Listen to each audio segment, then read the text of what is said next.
我老公偷给他妈钱了，他到底给了多少我也不知道，这是我最后一次发现是给了他200块钱，就是太伤我的心了。钱比命都重要。这说明什么？还是钱的问题。对，我不否认了，现在就是钱的问题。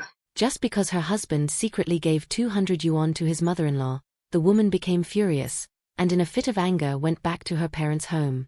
Seeing that her husband didn't come to apologize like usual, the woman immediately threatened divorce. 我给他打电话了，他就跟我说，想离婚你自己就看着办吧。后来人家就没给我打过电话。Seeing that she had messed things up herself, the woman hurriedly called for a mediator.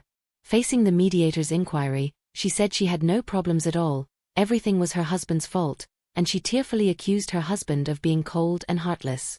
But when the two of them aggressively went to confront the man, he simply held the child and turned away without looking back. 不是离婚，你们这啥意思呀？都走去哪儿了？这是自己家里去哪儿了？你先把门开下来。我跟你说，你先别这样子。我跟你说，你有啥好好说说呗。你自己家里跑啥来跑？你看。Realizing that things were not simple, the mediator went to talk to the parents-in-law alone. Speaking of the daughter-in-law's actions over the years, the father-in-law cried and said he was worried that his son would be driven crazy by his wife. 我怕和人家在一个不好点或者一想不开，被要20-30两，我这是都毁了，我这是。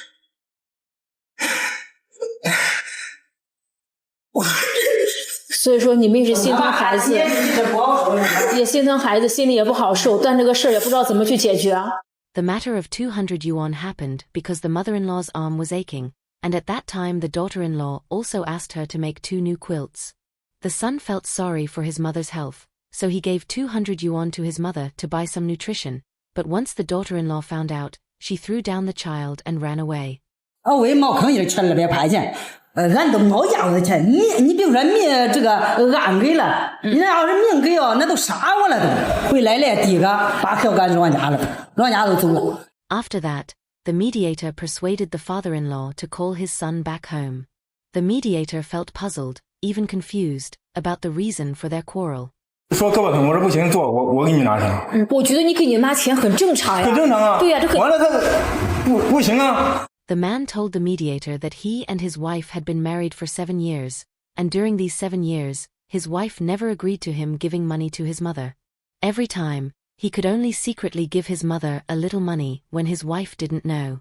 This quarrel was just a fuse, the real gunpowder was the accumulated past. His mother has 2 sons and 1 daughter, and the man is the younger son. In the past, whenever his mother went to help at his elder brother's or elder sister's home, his wife would start a fight, getting angry at him and his mother for no reason. The mediator called the woman over to ask. As a result, the woman said her parents-in-law were biased.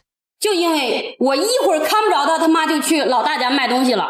我看着我儿子，我就出去找他。我说你的心完完全全就在老大身上。我找不着你，你都去他家了。你有2个儿子吧？你不能完完全全为了他自己着想吧？是不是？我不让你去卖东西是因为什么呀？你天天你说你给我看孩子，你有空吗？你天天都是给老大家卖东西。The woman's words sound reasonable at first, but in fact it was completely the opposite. It was true that the parents-in-law took care of the elder brother's 2 children, but didn't they also take care of the woman's children? Ask the woman whether she ever took care of the child herself. The daughter's elder son suffered from Down syndrome. After being weaned at 8 months, the woman never cared for him again. All the later expenses were paid by the elderly couple and the husband.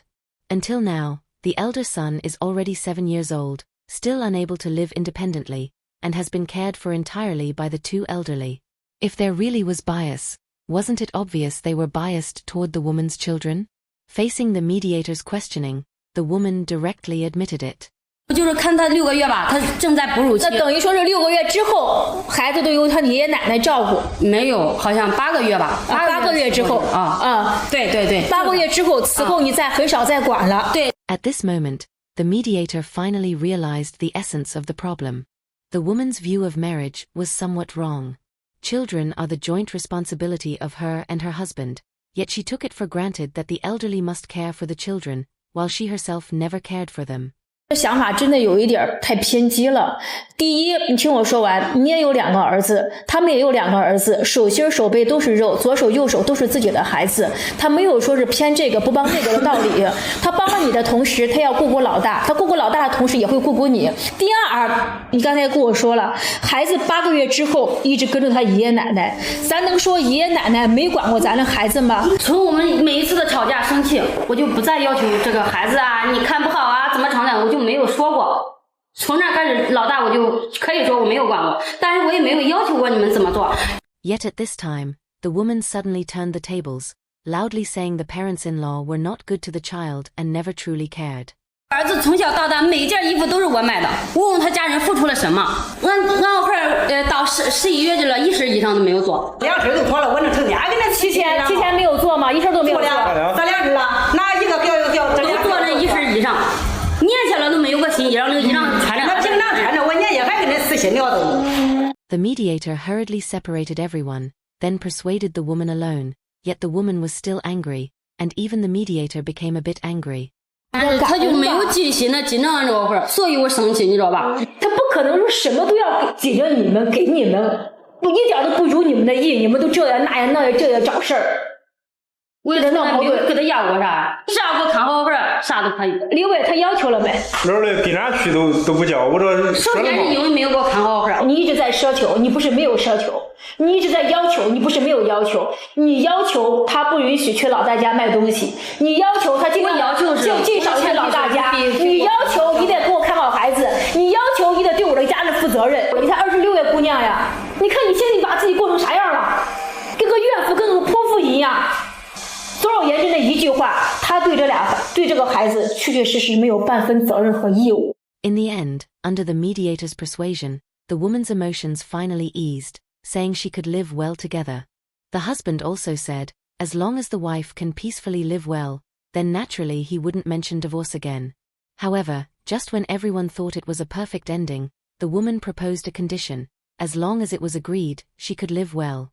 That was that all the family's money must be handed to her to manage, and anyone else using money must get her approval. The husband broke down when he heard this.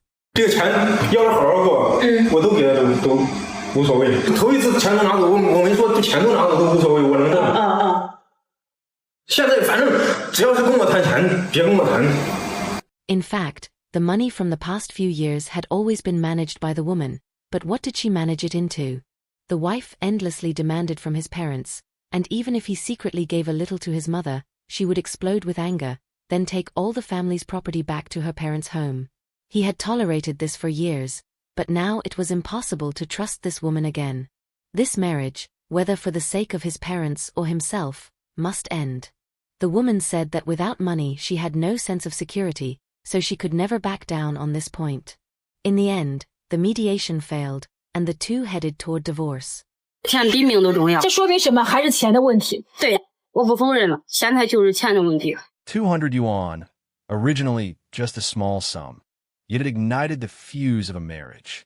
7 years of feelings, just like that, were consumed little by money, suspicion, and coldness. The wife said money is more important than life, but she forgot true marriage is not about money. It is about mutual responsibility and trust.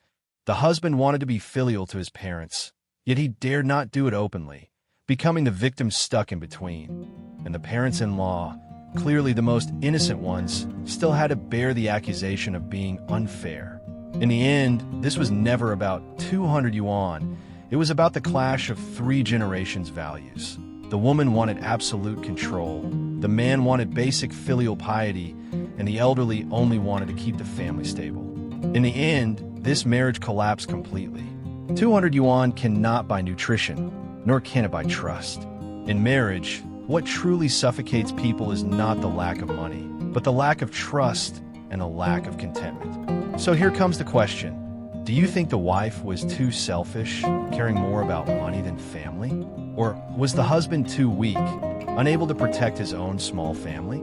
Or were the parents-in-law really biased? If it were you, would you stand with the wife or with the husband? Welcome to leave your opinion in the comments. I look forward to hearing your voice. If you like this video, don't forget to like and subscribe. We'll see you next time.